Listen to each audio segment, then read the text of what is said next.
Monique de Nice. Petit essai métaphorique et poétique sur les souvenirs, les représentations et les allégories. Mais c'est Monique de Nice? Maman m'avait répondu, un presque imperceptible agacement dans la voix, comme si ma question, par trop banale, avait mérité qu'elle adoptât cette tonalité particulière. Et elle s'éloigna, vaquant à ses habituelles tâches ménagères, dans cette maison montluçonnaise du 31 rue Grande ou du 4 place Sainte-Anne, hantée jusqu'à la fin des temps par notre présence et par celle, évidemment, des générations qui s'y succédèrent et qui s'y succéderont. Monique de Nice, c'est ce vent frais qui nous caresse le visage lors de nos randonnées en montagne. C'est la brise océanique qui fait volter notre chevelure lorsque nous cheminons en bordure de littoral, le regard perdu dans les vagues. C'est un souffle alerte, frais et vivifiant, qui nous pousse et nous entraîne, qui nous transperce et nous transporte. Et nous avons alors le sentiment que tout, désormais, est devenu possible. Alors, comme je vous l'avais signalé dans une précédente vidéo, il y a 2 titres sur les 82 ou 83 que j'ai écrits qui me tiennent plus particulièrement à cœur, et l'un de ces 2 titres, c'est Monique de Nice. L'autre, c'est Souvenirs de saison intermédiaire. Alors, je ne vais peut-être pas l'expliquer, peut-être que vous avez déjà pressenti pourquoi ces ouvrages sont si importants. Je vous ai lu 2 extraits simplement, mais je pense que vraiment, ces 2 livres, hein, celui-là, je parlerai de l'autre tout à l'heure peut-être, hein, méritent qu'on s'y attarde, et je pense qu'ils surpassent bien des livres, mais il faut le dire, au bout d'un moment, on ne peut pas rester toujours dans une fausse modestie, bien des livres qui paraissent et qui ont un succès retentissant. Je pense à certains auteurs qui n'ont aucun talent littéraire, aucune sensibilité, et qui sont aussi doués pour l'écriture que moi pour le football ou pour le saut en parachute. Voilà. Et vraiment, il faut le dire, on peut pas continuer à rester écrasé par de faux auteurs, par des auteurs, mais même pas médiocres, mais en dessous de tout. Vous savez que je pense par exemple à un auteur, enfin je vais pas dire son nom, ça vaudrait mieux pas, hein. À côté de ça, on a des génies comme Michel Lèbre, on a des gens qui écrivent comme moi des choses qui vraiment doivent retenir l'attention, devraient retenir l'attention, et qui ne parviennent pas à diffuser leur production auprès d'un large public. Tiens, je vais vous parler directement, je le prends, hein, de mon autre volume, hein, qui s'intitule Souvenirs de saison intermédiaire, ou Mademoiselle Marie-Françoise, institutrice à l'école Sainte-Philomène. Alors, mon relecteur donc a relu ces 2 livres, hein, Monique de Nice et Souvenirs de saison intermédiaire, et il en est arrivé à la conclusion, comme moi je le sentais, je le pressentais, que c'était mes ouvrages les plus importants, et ce seront ceux malheureusement qui seront le moins lus. Alors bien sûr, j'ai eu de gros succès, par exemple comme Lettres à ma mère, hein, les lettres d'un prisonnier de guerre, qui ne parlent que de choses très matérialistes, qui ne se posent aucune question, et dont la sécheresse n'a d'égal que la nullité en orthographe. Mais bon, ça encore, ce n'est pas trop grave. Ce qui compte, ce n'est pas l'orthographe, c'est plutôt la tournure des phrases. Et la tournure des phrases est vraiment plate. Et ce n'est pas en raison d'un manque de culture, c'est en raison d'un manque de sensibilité. Alors là, ça a du succès, évidemment. Ça traite de la Seconde Guerre mondiale.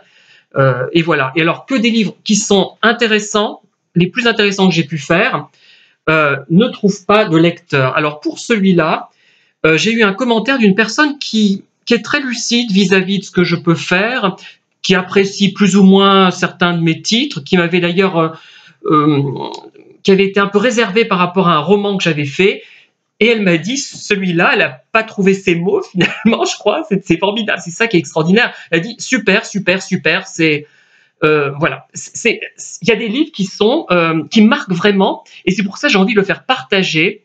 Alors ce que je vais faire, je vais l'envoyer non pas à un éditeur, enfin si à un éditeur, l'éditeur de Michel Lèbre, non pas pour qu'elle l'édite, parce que ça n'entre pas dans sa ligne éditoriale, évidemment, ce n'est pas ce qu'elle publie, et je n'ai pas envie de le modifier. Si je le modifiais, il serait boiteux, même s'il n'est pas parfait d'ailleurs, hein, celui-là, pour qu'elle, finalement,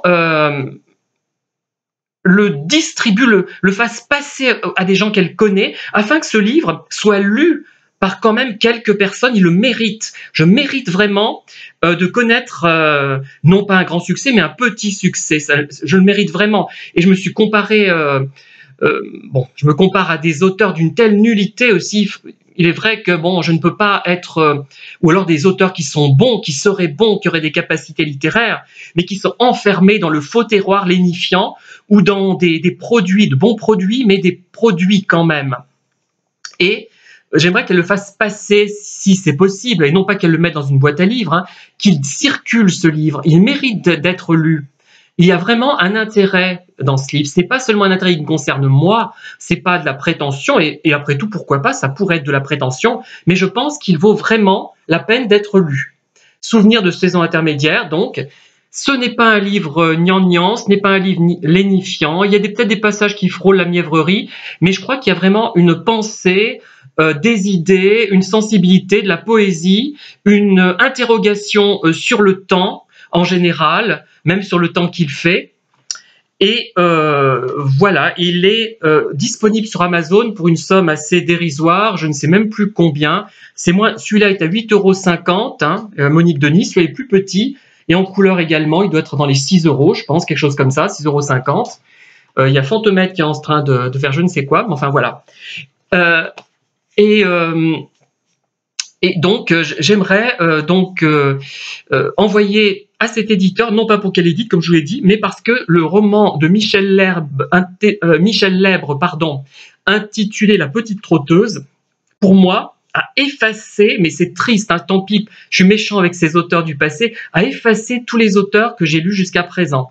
Au niveau de la qualité, au niveau de la sensibilité, elle touche des choses essentielles, cette Michel Lèbre. J'ai fait d'ailleurs une vidéo qui la concerne, à laquelle vous avez peu réagi, mais c'est vraiment un très très grand auteur, du moins dans ce livre. J'en ai lu un autre qui m'a moins convaincu, et celui-là j'ai lu 3 fois, vous vous souvenez?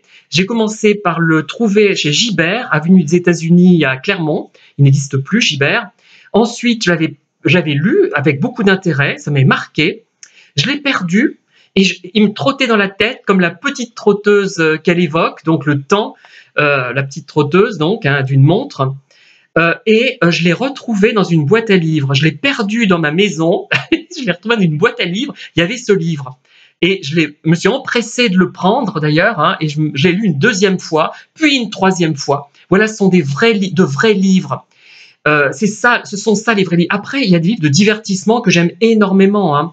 Vous savez que je lis beaucoup de romans de gare moi aussi, et je pêche aussi par cela, parce que je passe à côté de bons auteurs, d'auteurs qui ont quelque chose à exprimer. Mais malheureusement, j'aime aussi me divertir, et par moment, il faut lire de bons produits. Mais à condition que ces produits soient divertissants. Ce n'est pas le cas, par exemple, d'un auteur, moi, que j'exècre parce qu'il symbolise... C'est le contraire de Michel Lèbre, un peu. C'est Agnès Martin-Lugan. Je trouve que... J'ai lu un de ses livres, mais c'est une telle catastrophe, c'est un tel vide de sensibilité, de pensée, de style. Il n'y a rien dans ce livre. C'est ni bon ni mauvais, ça n'existe pas. Là, je suis contre ce genre de livre. Mais les livres qui divertissent, oui, ils sont utiles aussi. Mais en tout cas, donc, je vous signale ces 2 livres, ils sont importants.